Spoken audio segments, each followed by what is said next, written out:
According to 40-year-old Paulina Hembala, her family is still in shock as this was the first time something of this nature has ever happened to them. She is pleading with anyone in a position to help for assistance with materials to help rebuild their home.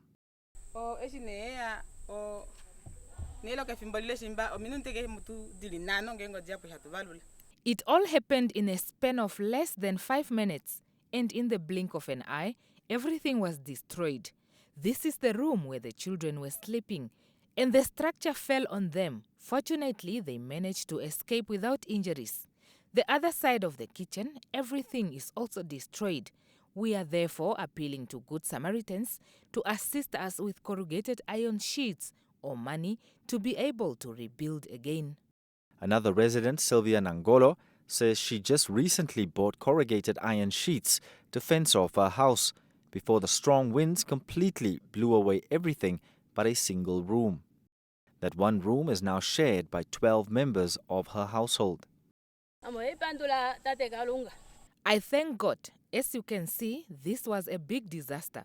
This incident has affected us mentally because we tried so hard with the little we had to bring this house at this level.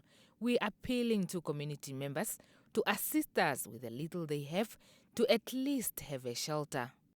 Oshikunde constituency councillor Lonia Shinana Kaishungu visited the affected families to assess the situation.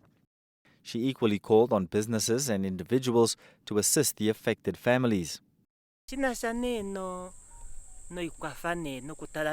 With regards to the situation, affected families are now forced to guard their houses because the animals can enter anywhere, and if the rain comes again, it will be a big threat. This is what we call natural disaster, and as a councillor, our office do not have any plan in place to assist in this regard. Thus, I'm appealing to Good Samaritans to assist my people.